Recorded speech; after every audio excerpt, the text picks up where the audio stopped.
Hello दोस्तों, मैं अरविंद कुमार। स्वागत है आपका अपने YouTube channel DS study exam math में।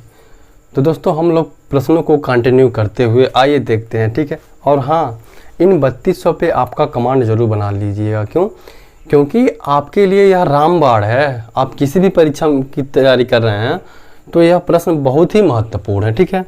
तो आइए देखते हैं प्रश्न नंबर पहला। देखिए प्रश्न नंबर पहला में 43 देखिए क्या कह रहा है। 4 विभिन्न प्रेक्षणों का माध्य 17.5 है। जब एक नया प्रेक्षण जिसका मान 20 है इसमें जोड़ा जाता है तब इसका माध्य कितना होगा। तो क्या करना है, कुछ तो नहीं करना है। तो कैसी लगेगा देखिए, आइए, ठीक है। देखिए कह रहा है 4 प्रेक्षणों का माध्य कितना दिया है, 17.5 दिया है ना, 17.5 है। कह रहा है एक प्रेक्षण और है जिसका मान 20 है। तो हमको माध्य पूछ रहा है। अच्छा ये बताइए, माध्य क्या होता है। माध्य जानते हैं ना, औसत का ही भाई होता है। मतलब औसत का भाई इसलिए होता है क्योंकि जो माध्य होता है वही औसत होता है, ठीक है। औसत बराबर क्या होता है, औसत बराबर कुल संख्याओं का योग बट्टे कुल संख्या होता है। तो कुल संख्या का योग निकाल लीजिए, पहले इसका मल्टीपल कर लीजिए। 4 पच्चे 20 को 0 हाथ में आया 2, 4 सत्ते 28, 2 30 को 0 हाथ में आया 2, 3, 4 एकम 4 3 7। यानी हमको तो यहाँ से 70 इसका मान पता चल गया, 20 एकम 20, ठीक है। यानी अब हमको पता चल गया कि औसत बराबर कुल संख्याओं का योग बट्टे कुल संख्या होता है। तो हमको तो योग यहाँ से 90 पता चल गया, ठीक है। अब संख्या कितना है, 4 गोई बा और ये गोई 4 एक मिलके कितना होगा, 5 होगा ना। तो 5 से भाग दे दिया हमने, तो क्या हो जाएगा आंसर इसका 18 हो जाएगा। समझ में आया आपको, कुछ नहीं करना था। माध्य पूछा था और माध्य जैसा कि हम लोग जानते हैं कि माध्य तो औसत ही होता है। तब औसत बराबर क्या होता है, कुल संख्याओं का योग बट्टे कुल संख्या होता है। तो हमारा आंसर 18 आ गया, ठीक है। अगला प्रश्न देखिए क्या कह रहा है। 44 नंबर प्रश्न देखिए क्या कह रहा है। कह रहा है यदि एक समबाहु त्रिभुज का क्षेत्रफल 24 कड़ी में 3 हो तो इसका परिमाप बताइए। अच्छा ये बताइए पहले, समबाहु त्रिभुज का क्षेत्रफल होता कहाँ है। देखिए ये एक त्रिभुज है ए बी सी। अब इस समबाहु त्रिभुज बनेगा कैसे जानते हैं। इसका एक भुजा ए होगा ना, तो इहो ए होगा और इहो ए होगा, ठीक है। यानी कहले का मतलब ये है, ये 4 है तो इहो 4 होगा, ठीक है, ठीक है। यानी कहने का मतलब यही है कि समबाहु त्रिभुज जो होता है ना उसकी तीनों भुजाएं बराबर होती है, ठीक है। तो बताइए समबाहु त्रिभुज का क्षेत्रफल कितना होता है, बताइए। समबाहु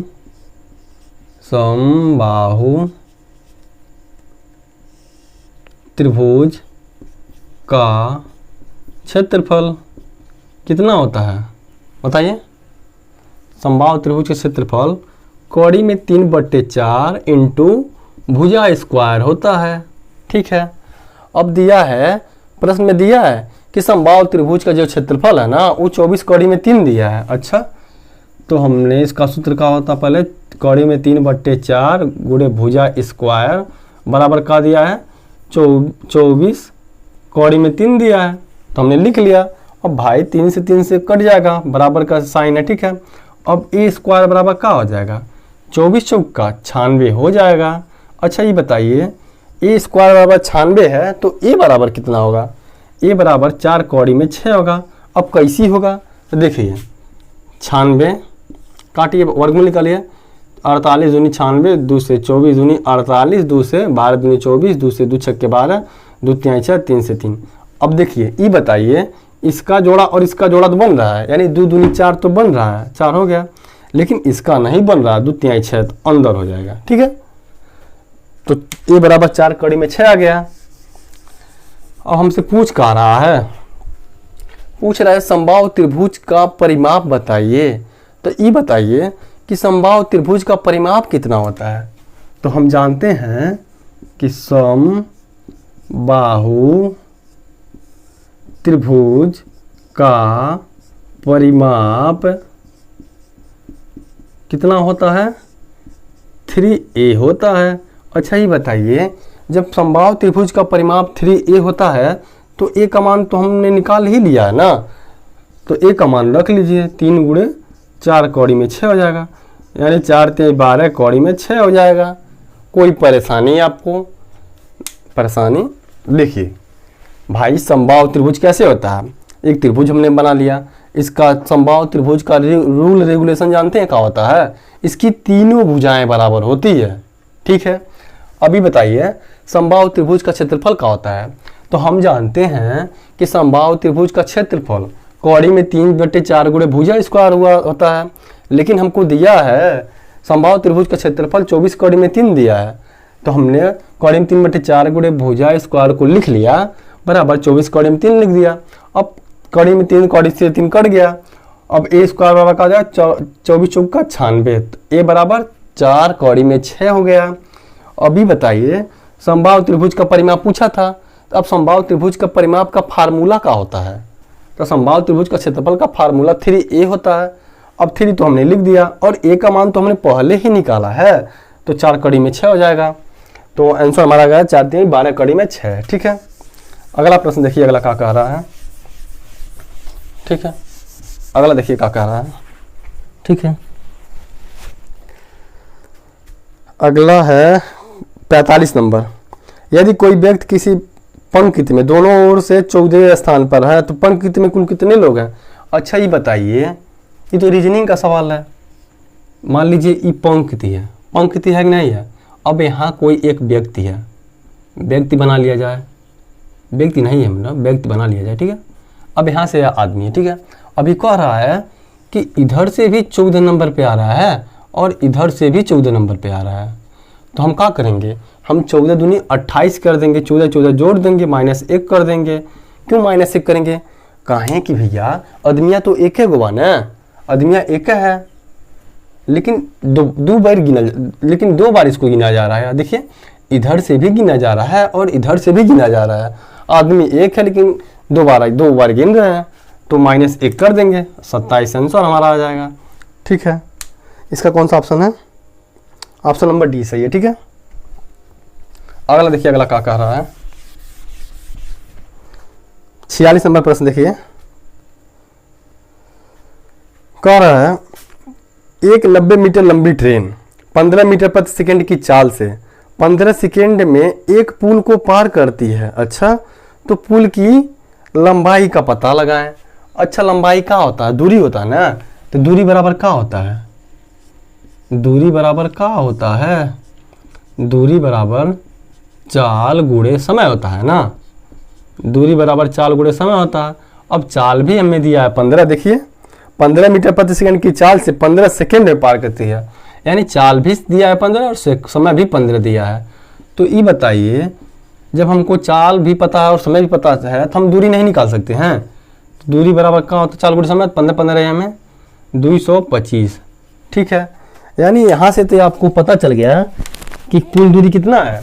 कुल दूरी तो हमको 225 मीटर पता चल गया, लेकिन क्या कह रहा है? पुल की लंबाई पूछ रहा है। अच्छा ये बताइए, दूरी में क्या आता है? पुल की लंबाई और ट्रेन की लंबाई तो दोनों ना आता है, तो क्या करना है? हमको कुल दूरी पता चल गया, इसमें से हमको ट्रेन की लंबाई दिया है 90 मीटर, तो इसको घटा दीजिए, घटाइए, 5 उतर जाएगा, 12 में से 9 जाए 3 और 2 में से 1 जाए 1, यानी 135 मीटर। पुल की लंबाई कितना होगा? पुल की लंबाई 135 मीटर होगा। क्यों भाई? 90 मीटर तो ट्रेन है ना, और 135 मीटर ही हो जाएगा। समझ में आया आपको? देखिए हमको पूछ रहा था पुल की लंबाई पूछी, यानी दूरी पूछ रहा था। हम जानते हैं दूरी बराबर होता है चाल गुणे समय। चाल भी हमको पता है 15 और समय भी पता है 15, तो कुल दूरी निकल जाएगा ना यहाँ से। तो दूरी बराबर क्या होता है? चाल गुणे समय, 15 15 हम 225 हो जाएगा। अब हमको जब पता चल गया कि टोटल दूरी 225 मीटर ही है, तो इसमें कोई दो राय नहीं है, तो क्या करना था? अब हम जानते हैं कि दूरी में पुल की लंबाई और ट्रेन की लंबाई दोनों होता है, तो हमने क्या किया कि ट्रेन की लंबाई टोटल दूरी में से निकाल दिया, तो उसमें सिर्फ पुल की लंबाई नहीं बचेगा, तो पुल की लंबाई 135 मीटर हो गया। आइए अगला क्वेश्चन देखते हैं। इसका ऑप्शन नंबर कौन सा सही है? ऑप्शन नंबर बी सही है, ठीक है। अगला 47 नंबर प्रश्न पढ़िए, देखिए क्या कह रहा है। एक आदमी 4 किलोमीटर प्रति घंटा की गति से 3 घंटे चलता है और समान दूरी पर वापस 16 किलोमीटर प्रति घंटा की गति से दौड़ कराता है, दौड़ने में उसके द्वारा लिया गया समय ज्ञात करिए। तो क्या करना है, तो कैसी लगेगा, देखिए हमको क्या दिया है यहाँ पे, चाल और समय दिया है। ये देखिए चाल दिया है हमारा 4 किलोमीटर प्रति घंटा दिया है और समय भी दे दिया है, समय बराबर का है 3 घंटा दिया है। अच्छा ही बताइए, जब हमको चाल और समय पता है तो हम दूरी नहीं निकाल सकते हैं, तो दूरी निकाल दीजिए। दूरी बराबर क्या होता है, चाल गुणे समय होता है। तो चाल हमारा 4 है और समय कितना है 3, यानी 4 तिहाई कितना हो जाएगा, 4 तिहाई 12। यानी हमको तो पता चल गया कि टोटल दूरी हमारा कितना है, 12 है ना। ठीक है, अब कह रहा है कि समान दूरी पर वापस 16 किलोमीटर प्रति घंटा की गति से। अच्छा ही बताइए, जब हमको दूरी पता चल गया, दूरी 12 किलोमीटर है और समय दिया है, फिर समय नहीं चाल दिया है, चाल दिया है 16 किलोमीटर प्रति घंटा। अच्छा ही बताइए, अब यहाँ से दूरी हमको पता चल गया और चाल भी पता चल गया, तो हम यहाँ से समय निकाल लेते हैं। और समय हमारा पूछा था, समय बराबर क्या होता है, दूरी बट्टे चाल होता है, 12/16, 4 तिहाई 12, 4 चौक 16, यानी 3/4 घंटे। ठीक है, अब ये बताइए 3/4 को हम 45 मिनट लिख सकते हैं कि नहीं लिख सकते हैं? 3/4 को 45 मिनट लिख सकते हैं ना, क्यों? क्योंकि भैया 3/4 गुणे 60, क्यों? क्योंकि 1 घंटा में 60 मिनट होता है ना, 15 तिहाई 45। ठीक है, तो करना तो कुछ नहीं था। अगला प्रश्न देखिए, अगला क्या कह रहा है। इसका ऑप्शन में क्या था, 45 का 45 मिनट, ऑप्शन नंबर ए ही सही था। ठीक है, अब प्रश्न नंबर 48 देखिए क्या कह रहा है। यदि एक संख्या के 2/3 का 1/4 100 है तो वह संख्या क्या है? देखिए ऐसे प्रश्न ना बहुत ही आसान होते हैं, करना कुछ नहीं है। देखिए एक संख्या हमने x मान लिया, इसका क्या दिया है 2/3 का 1/4 है ना, का मतलब गुणा 1/4 का मान का दिया है 100, 2 1 कम 2, 2 दूनी 4, 3 दूनी 6 गुणे 100 कितना हो जाएगा 600। ठीक है, इसका ऑप्शन नंबर बी सही है। ठीक है, अब 49 नंबर देखिए, 49 का कह रहा है। यदि साइन थीटा बराबर कड़ी में 3/2 है तो टेन थीटा ज्ञात कीजिए। अच्छा ही बताइए, हमको दिया है साइन थीटा बराबर कड़ी में 3/2 दिया है, दिया कि नहीं दिया है? हमको टेन थीटा का मान पूछ रहा है। ठीक है, अच्छा ही बताइए कि साइन कितने अंश का मान कड़ी में 3/2 होता है, बताइए। तो हम कहेंगे कि साइन 60 अंश का मान होता है कड़ी में 3/2, होता है कि नहीं होता है? जब हमको पता चल गया कि साइन 60 अंश का मान कड़ी में 3/2 होता है तो हम निकाल लेते हैं टेन 60 अंश का मान कितना हो जाएगा। हम जानते हैं टेन 60 अंश का मान कड़ी में 3 होता है, बस हो गया। अगला प्रश्न देखिए, अगला क्या कह रहा है। 50 नंबर देखिए, यदि एक वस्तु को 3735 रुपये में बेचने पर एक दुकानदार को 10% की हानि होती है तो वह इसे कितने रुपये में बेचे कि उसे 10% का लाभ होता है? अच्छा ही बताइए। देखिए 3735 है, हाँ 3735 रुपये में कोई वस्तु था, इसको बेचारा का किया 10% के हानि पर बेच रहा। ठीक है, 10% की हानि होती है इस पर, लेकिन ये कह रहा है कि हमको संतोष नहीं है, हमको हानि हो रही तो हमको लाभ भी होना चाहिए। कह रहा है 10% लाभ पे क्या होगा, 1 शून्य से 1 शून्य काट दीजिए, काटिए 9 चौक 36, 13 9 कम 9 9 5 45, 4 115 जाएगा।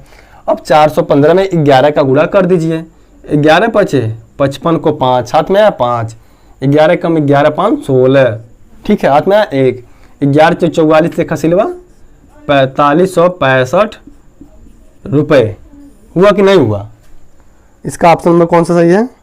ऑप्शन नंबर बी सही है। ठीक है, कुछ नहीं करना था इसमें। ठीक है, 50 तो हो गया। आइए 51 नंबर प्रश्न देखते हैं हम लोग क्या कह रहा है। 51 नंबर देखिए, 20 निरीक्षणों का अंक गणितीय माध्य 15.5 है। बाद में यह पाया गया कि एक निरीक्षण गलती से 24 की बजाय 42 पढ़ लिया, तो सही माध्य बताइए। ठीक है, तो क्या करना है? देखिए इसका सूत्र होता है एक सही माइनस गलत बटे क्या होता है, बटे कुल संख्या होता है। सही माइनस गलत बट्टे कुल संख्या होता है। अच्छा ये बताइए, बेचारे को सही कितना पढ़ना था? सही तो 24 पढ़ना था, लेकिन परेशान होकर इसने क्या किया, 42 पढ़ दिया। 42 पढ़ दिया। कुल संख्या कितना है, 20 है। अभी बताइए 24 में से 42 घटाएंगे तो कितना बचेगा? भाई 24 में से 42 घटाएंगे तो -18 न बचेगा। -18/20 हो जाएगा। काट दीजिए इसको, 10 9 यानी -0.9 होगा कि नहीं होगा? अब क्या कह रहा है देखिए, कह रहा है 20 निछड़ों का अंक गणितीय माध्यम को दे दिया था 15.5।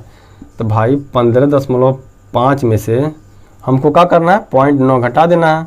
15 में से 9 गया, 6 हो गया, 4 हो जाएगा, 1 हो जाएगा, यानी 14.6 इसका आंसर हो जाएगा। ऑप्शन नंबर का है सी है। समझ में आपको क्या करना था इसमें? देखिए हमको दिया था 20 परीक्षणों का अंक गणितीय माध्य 15.5 है। अब बाद में पाई गई कि 24 की बजाय 42 पढ़ लेना, ठीक है, पढ़ लिया गया। तो सही माध्य बताइए।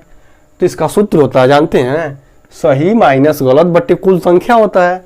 अभी बताइए, सही तो पढ़ना था 24, लेकिन परेशान होकर इन्होंने 42 पढ़ दिया। कुल संख्या 20 था, तब घटाने पर 24 में से 42 घटाएंगे तो -18 न बचेगा, तो -18/20 हो जाएगा।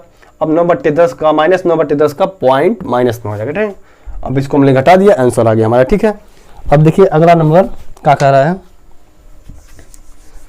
अब 51 था, 52 नंबर देखिए क्या कह रहा है। उस मूलधन का पता लगाएं जो साधारण ब्याज की 8% वार्षिक दर से 9 महीने में 1000 रुपये हो जाता है। अच्छा कोई बात नहीं, देखिए यहाँ पे महीने दिया, पहले हमको दर वार्षिक में निकाल लिया था, ठीक है। तो दर निकालने के लिए क्या होता है, R × T होता है ना, ठीक है। तो दर निकाल लीजिए इसका। हमारा दर कितना दिया है, 8% दिया है। समय कितना है, 9 दिया है, लेकिन 9 ये महीना में दिया है, इसको बरस में कर लेते हैं। 4 तिहाई 12, 4 दूनी 8, 3 त्रिक का 9, यानी हमको पता चला कि हमारा ब्याज कितना था, 6% साधारण ब्याज था, ठीक है। अब देखिए मूलधन तो हमें पता नहीं था, तो मूलधन हम 100 लिख सकते हैं, नहीं लिख सकते भाई, मूलधन 100 मान लिया। अब ब्याज कितना था, ब्याज 6% है।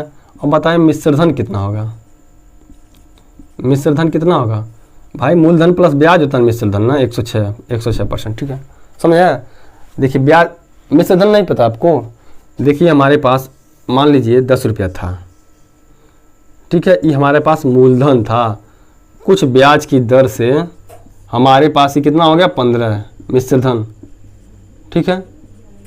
देखिए मूलधन 10 था, ब्याज किसी तरह से होकर 15 हो गया, तो हमने मूलधन से चला यहाँ पर मिश्रधन के पास, तो यहाँ से चलने में लगा ना मूलधन प्लस ब्याज, तो हमारा क्या हो जाएगा, ही मिश्रधन हो जाता है, ठीक है।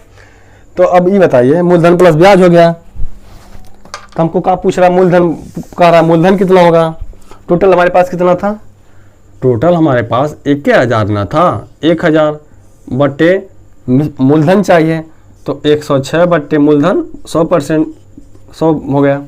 मूलधन हमारा 100 था, काट दीजिए इसको, 2 5 10, 2 3 6, 2 5 10, ठीक है, यानी यहाँ पे हो जाएगा 50,000 बट्टे 53। अब काट दीजिए इसको। अच्छा 10 बेर में तो अधिक हो जाएगा, तो 9 बेर में काटिए ना, 9 बेर काटिए, 5 9 45, 450, 3 9 27, यानी 477, ठीक है। 9 बेर में काटेंगे तो 477 हो जाएगा, बचा 23, 230, यानी 524, यानी 4 बेर में जाएगा, ठीक है। अब ऑप्शन चेक कर दीजिए, और जो नहीं मिलेगा तो आगे काटेंगे, मिल जाएगा तो ठीक ही है। पहला ऑप्शन देखिए 781.40 रुपये तो होगा नहीं। दूसरा देखिए 981.40, इहो तो नहीं होगा। तीसरा देखिए 943.40 रुपये, देखिए ये हो जाएगा, ठीक है।